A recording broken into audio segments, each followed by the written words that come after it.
You want to feel old? Final Fantasy 15 was first revealed to us way back in 2006. Yeah, back when I was a spot-riddled nerd, Nintendo was showing off a revolutionary new system with motion controls, and America was being governed by an idiot. Huh. But in all seriousness, that time frame is startling. I'm willing to bet I have viewers who were even alive in 2006. Now, this scenario is nothing new. Many a game have been stuck in development hell, and while some of these games were worth waiting for, others were, not. Now, was Final Fantasy 15 worth the wait? Well, to put it bluntly, no. But the game would have to be a freaking 10 out of 10 masterpiece to justify a decade-long development. That being said, Final Fantasy 15 has turned out pretty good for a game riddled with so many production issues. And despite the game's fuck-ups, of which there are many, I can safely say that it'll go down as one of the best Final Fantasies of recent memory. Although whether you can call that feat impressive or not is up to you. So let's get down to brass tacks. Up first is story. Number 1. Can't Stop Noct. So Final Fantasy 15 takes place in the land of Eos, where the magical kingdom of Lucis and the technologically advanced empire of Niflheim are at war. Our main character is one Noctis Lucis Calum, Prince of Insomnia, and we join him on a journey to meet up with his fiancée, Lunafreya of Tenebrae, for they are to be married, which is hoped will form a union of states to bring an end to the war. Long story short, shit hits the fan, and it's up to Noctis and his 3 buddies to take on the empire and save the world. Now, before you even pick up a copy of Final Fantasy 15, you've got a little homework to do. You see, the game starts off pretty quickly and doesn't waste much time in giving the world any historical context or what the characters' backstories are. For that, Square Enix have produced both a 5-episode anime and a full-length CG animated film. The anime, entitled Final Fantasy 15 Brotherhood, I would highly recommend, for it's free to watch on YouTube. Links in the description. Oh, and it's also really good. It gives each main cast member much needed backstory, and it immediately gives you a connection with these guys right off the bat. So yeah, go watch it if you haven't already. The film, on the other hand, entitled Kingsglaive Final Fantasy 15, is a bit naff, but I think it's worth watching for 2 reasons. Firstly, the animation is bloody gorgeous. I mean, this mocap work here is nothing short of stunning. If Miyazaki worked in CG, this is probably what his films will look like. And the second reason for watching it is that the events of the film are a bit game-changing not to watch, because in the game, Kingsglaive's events are quickly summarised at the end of Chapter 1 in a very rushed and shoved-in manner. So if you don't watch the movie, it'll feel a bit like watching Star Wars Episode 6 right after 4, and Episode 5's events are just summed up in about 30 seconds in between. Okay, it's not that bad, but it is a bit jarring, so Kingsglaive is definitely a recommended watch. Not because it's good, because it really isn't, but because it's necessary. Now regarding the game, I'm going to tell you right away about its greatest strength. The main character ensemble here is just fantastic. Like, I'm talking the best Final Fantasy has ever seen. I fell in love with these 4 guys immediately as their chemistry with one another is just so charming. It's 4 dudes on a road trip, bantering with one another, taking photos, sharing experiences, joking around, but also having their differences and conflicts when the story takes a darker turn. They are very relatable and a lot of fun to be around. And I wouldn't describe a single one of them as a black sheep, as they all have their own individual character quirks. Noctis is a wisecracking dude with a heart of gold, Prompto is the lovable goofball, Gladio is like the big brother of the group, and Ignis is the guy who keeps the others in check. And throughout the campaign, you form a strong connection with them, and their company is only ever really soured by the times when they repeat dialogue you've heard a million times over and over again.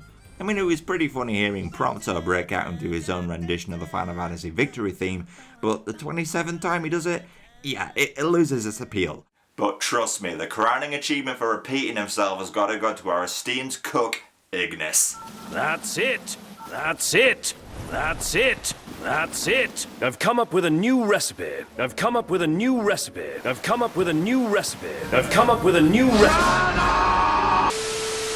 So, that aside, let's discuss how good the actual plot is. And I will admit that at first, I was pleasantly surprised by how much easier it was to follow than the 13 saga. I mean, it's a story of a guy trying to reclaim his kingdom. For a modern Final Fantasy game, that is refreshingly simple. In fact, at first, the plot is a little too simple, as the first 8 chapters of the game don't have much in the way of actual story. I mean, there's tidbits here and there, but for the most part, it's just Noctis and the group discovering new sources of power.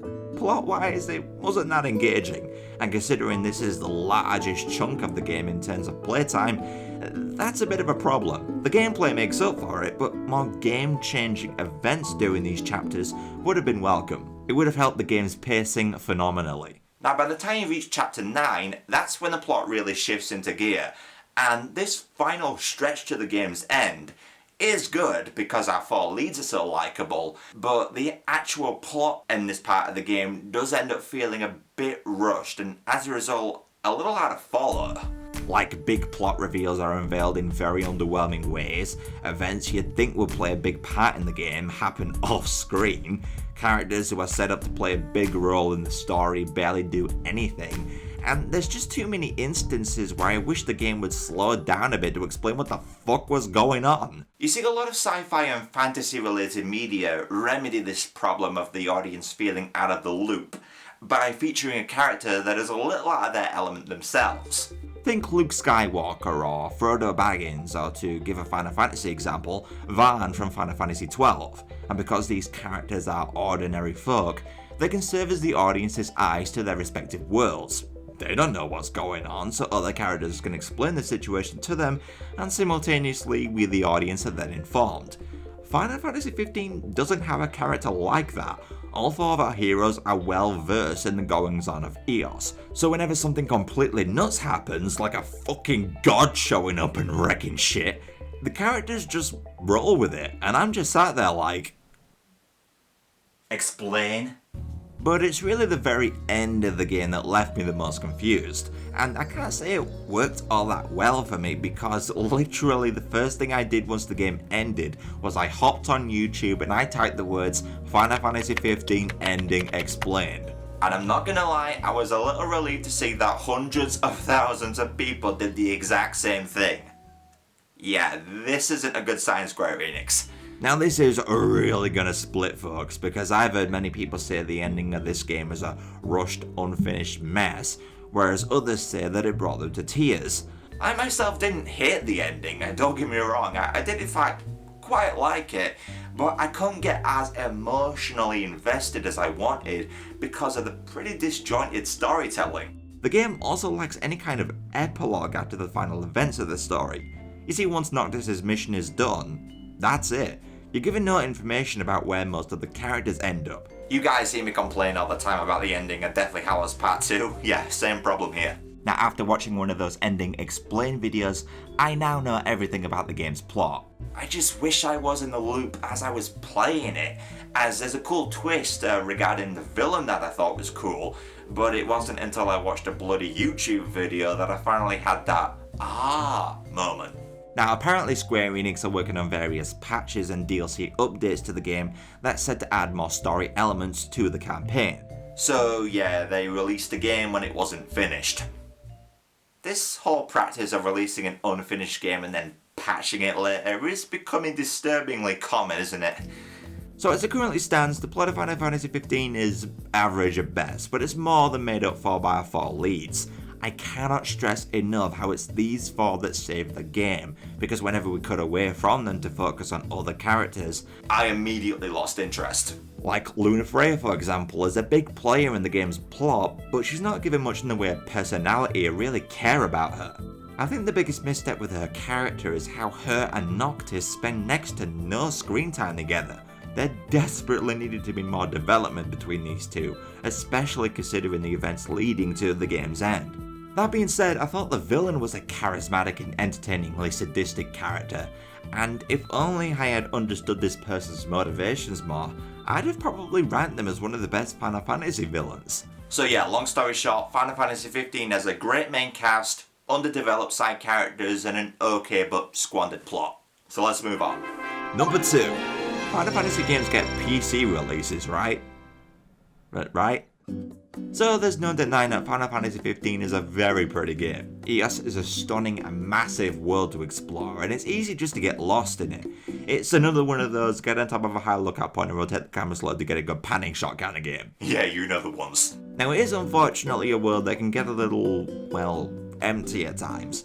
I mean, there's only 2 major cities in the game, and the various way stations pretty much all look the same. Some more varied human settlements would have been appreciated. There's also not much in the way to discover on your own, apart from some dungeons like the Belouvre Mines here, and unlike games like Skyrim, there are restrictions as to where you can go. And I gotta admit, this is a title that could really benefit from a more powerful system.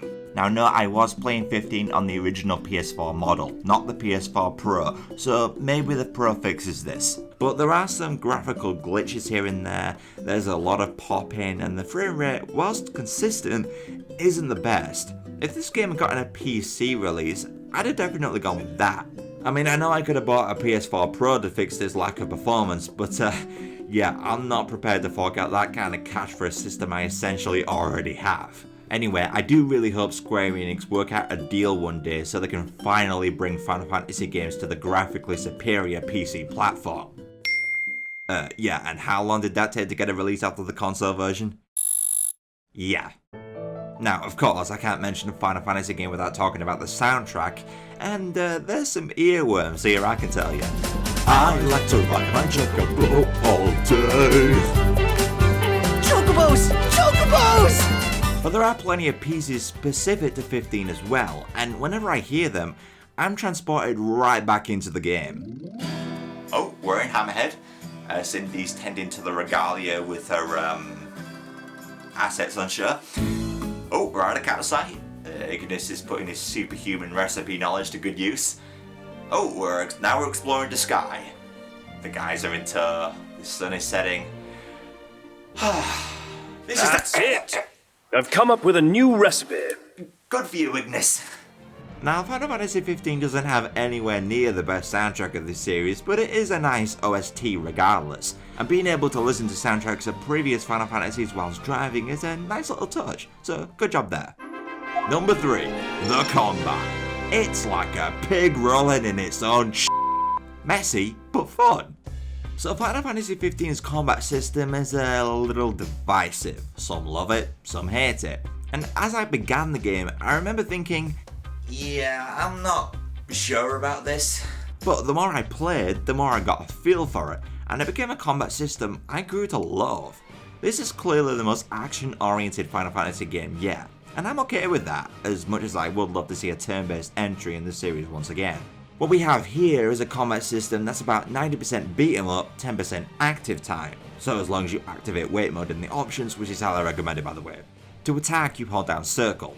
Simple as that. Think of this as kind of like a normal beat 'em up game, but the attack button has the turbo option enabled. Now defending is important too. You do this by holding down square, and Noctis will dodge all incoming attacks, so as long as you hold this down.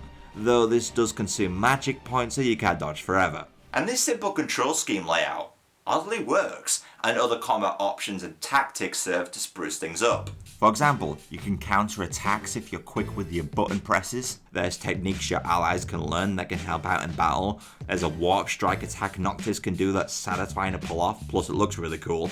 The game also encourages you to flank an enemy's position for extra damage, and occasionally this can lead to team up strikes, which are great to watch. You've also got enemy weaknesses to take into account, which means you're always using different weapons to suit the situation. This keeps things feeling fresh. And this is all elevated by fighting some pretty cool looking monsters. I mean, the demons that prowl the night got my heart pumping when I first saw them. I mean, I'm just moseying along minding my own business when what the fuck is that? Level 30? This foe is beyond any. Run! So yeah, I thought the combat system was great. It has issues though, and some pretty glaring ones at that. The biggest problem here is undoubtedly the camera, because seeing as how you're in an open world with lots of different objects to get in the way, it can sometimes make you completely blind as to what's going on, especially when there's enemies on screen that are big like this dude or numerous in number like these dudes. Also, dodging only seems to work when it wants, because as I said, the camera can get flooded at times, so in situations like these, how on earth are you supposed to tell when to dodge? Occasionally a counter prompt will show up, but that doesn't take into account all attacks on you unfortunately, only some. And when you have this many enemies on screen at the same time, you cannot hope to land an attack without getting hit yourself. Now, I alleviated this by making full use of the pretty sizable amount of gil the game gives you, provided you do a lot of side missions, by buying a shitload of potions. And if you're the kind of person to battle enemies who are higher level than you are, get used to using these potions. Some enemies can one-hit KO you, and your partner AI, whilst competent, can often mess up, and seeing as how they don't heal themselves, Well, you know how in previous Final Fantasies many teams have a member in their roster that fit the role of the healer, like Rosa in Final Fantasy IV for example? Yeah, well, Noctis, i.e. you, are the sole healer in this game. and at times this can get a little laborious when in the tougher fights you'll be on non-stop healing duty. Like, guys, you seriously can't heal yourselves? I have 99 potions spare, help your bloody selves. Now, this might be unpopular of me to say, but this is where the Gambit system from Final Fantasy XII could have come in handy. Like, for example, make Prompto heal a team member automatically if they drop below 20% health, or have Gladio use a Phoenix down whenever a party member faints. It could ensure that the entire team is pulling their weight when it comes to healing. I mean, I know a lot of people didn't like how automated this made Final Fantasy XII feel, but I was a fan of the system. So, you know, to each his own there. But with the very sizable amount of gil I had, and therefore the shitload of potions and elixirs I was able to acquire, and also considering you can use said potions whenever you want, battles were actually pretty easy. As long as you have the necessary items, it's pretty much impossible to die. Hell, Noctis can go down to 0 health, and as long as you have a Phoenix down handy, you can revive him. As a result, I went through the whole game without a single game over screen, and only once did Noctis ever lose all his health. But then again, I did do a lot of side missions which resulted in plenty of experience points, so yeah, difficulty is gonna vary here depending on what kind of gamer you are. If you rush through the game, you'll struggle. If you do plenty of side missions, you'll be fine. Yeah, difficulty I'm struggling to comment on here. Is it too easy? Is it just right? Really depends how you play the game. But I will say that Final Fantasy XV is one of the easiest games in the series. Whether that's good or bad is up to you. Now, the last problem with the battle system concerns elemency, or as you're more likely to call it, Magic. Yes, and granted it is an interesting system. throughout the world are elemental deposits which Noctis can drain, and you use this combination of electric, fire and ice energy to create attacking spells. You can also add various items to the recipe to create additional effects, like add some antidotes and the spell will poison enemies for example. Calls out in the system, right? But nope, they fucked up royal. You see, there's two reasons why it doesn't work. Firstly, acquiring the elemental deposits is annoying. Because you'll be focused on doing quests in the game, you have to actively go out of your way to get more energy, and having to constantly restock is tiresome. And because the more energy you put into the spells, the stronger they become, you'll inevitably want to use all the energy you can. I mean, why would I make a spell that's not as strong as it could possibly be? That feels counterproductive. 99 energy it is. And as a result of this, you'll burn through your supply, which means you'll always need more energy. I just wish there was a way you could buy these elemental deposits. Would have made this so much more streamlined. But even if you could buy the magic, there's still a much bigger problem. You see, for some bizarre reason, the developers factored in friendly fire. Yeah, your allies can be hurt by the magic you use, and because these spells have such a large blast radius, it's practically impossible not to hit them. As a result, I chose to barely ever use magic, as when I did, I ended up hindering myself more than the bloody enemies. Though Final Fantasy XV is getting patches right. Square Enix, if you're watching, release a patch that removes friendly fire. That's gonna be like the simplest thing to fix. Get on it. Number 4. Road trip! So the land of Eos is literally bigger than some real life countries. So how are you gonna get around? Well, this is where the regalia comes in, and you can choose to have Ignis drive you somewhere or take over yourself. Now, if you have Noctis drive, don't go into this game expecting Grand Theft Auto losers. The car control is pretty automated and limited. Now, should the game have offered greater control over the car? Honestly, I think I would have liked to have seen that, but this is Final Fantasy, not Forza, so I understand why they chose not to include this. So because manual control is pretty pointless, you'll be relying mostly on Ignis to automatically take you places. Now, a criticism some have been giving Final Fantasy 15 is how when fast travel isn't available, you're gonna have to wait.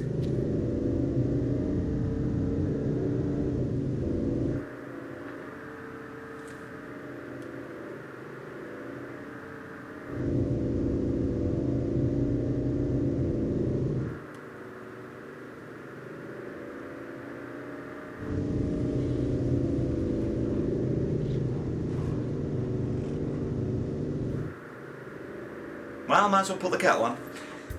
That's seriously what I did. Whenever I faced a long journey, I always went ahead and did something else. Coffee breaks, toilet breaks, check YouTube comments, browse Reddit. And I eventually grew accustomed to this way of playing, and it oddly didn't bother me that much. It was quite a laid-back way of experiencing a game. And even if you're not okay with that, fast travel points do become more common as you explore. Every way station, for example, is a fast travel point. So even if your destination is in the middle of nowhere, you can fast travel to the nearest way station and make the journey from there. So if you're smart, you won't be doing any journeys that exceed a few minutes. That being said, car travel did admittedly bore me a fair few times, and the game's longer than desired load times didn't help either. Hurry the fuck up! Yep, that was me alright. Now, if you're a subscriber of mine, you may have seen my review of Final Fantasy XIII Lightning Returns. And in that review, I pointed out the disappointment I had over how outside of combat, there was nothing to do but play my dress up with lightning. Which was oddly enjoyable for me considering I'm a heterosexual male in his 20s, but there's thankfully a lot more to do in this game. For example, chocobos are back again, which are integral for getting around, and a lot of fun to ride. I mean, you can bloody drift with them, like, what?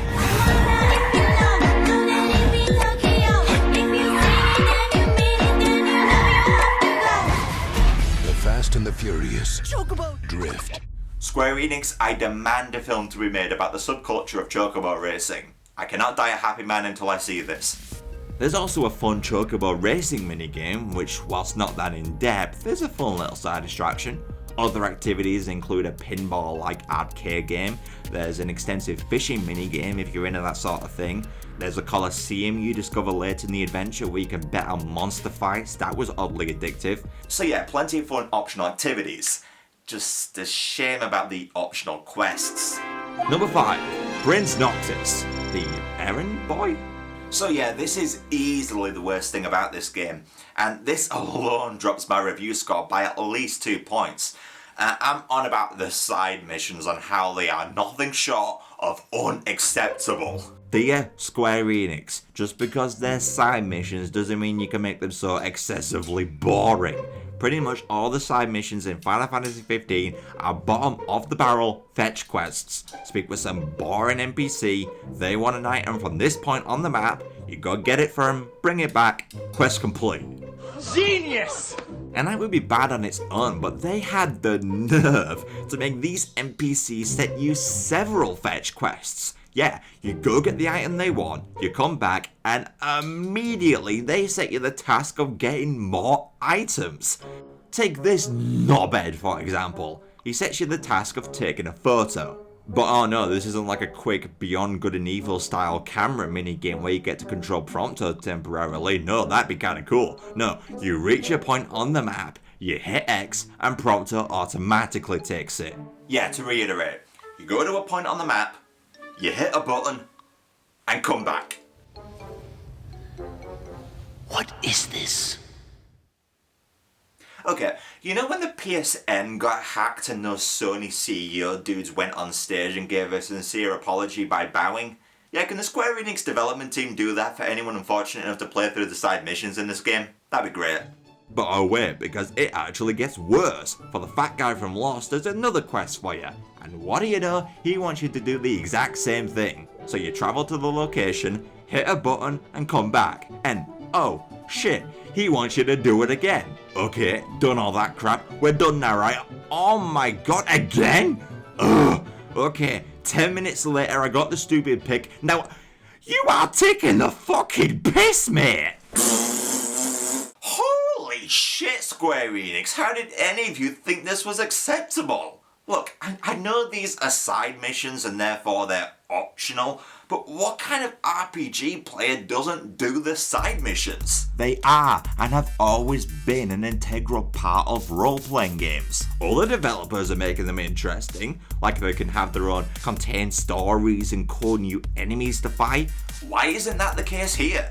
I want interesting and challenging objectives, not having to collect dog tags for some family I've never seen. I want to fight powerful beasts with interesting laws, not having to collect frogs for this cow. Okay, look, there are some cool dungeons to explore with powerful monsters to fight inside, but those are the only side missions worthy of being here. The majority of them are horrifically mundane fetch quests. Well, there are the bounty hunts as well, but they somehow managed to fuck those up too, because you can only activate one at a time. So that means having to go back and forth to the restaurants every time you complete a hunt so you can activate a new one. And there's over 100 hunts in this game. I mean, Golden Key is where it gets the worst. I can't tell you how many fucking times I crossed this fucking bridge and want my fucking thumbs holding down fucking forward. This bridge. Seriously. Oh, and whilst I'm on a roll, why are the jump and select functions both hotkeyed to the same button? What moron programmed that? Didn't any of you test this game? I'm willing to bet the answer to that question is no, because there's a part in this game that no normal human being would play through and think, yeah, this is acceptable for retail. So let's talk about how shit that is. Number 6. Fuck it, that'll do, said the Square Enix dev team. So the majority of 15 is set in Lucis, this big open world where you can do what you want when you want. Though once Chapter 9 arrives, the game gets a lot more linear, and a lot of people have been criticising the game for this. Honestly, I didn't mind this because this allows the story to take centre stage, and I was always free to go back to the open world whenever I wanted, so no problem there. But it's in this final stretch to the game's end you'll encounter the worst chapter.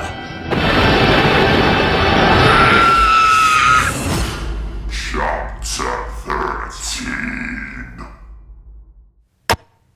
Sounds like a low-budget horror movie that gets a release in January, doesn't it? And it's just as bad.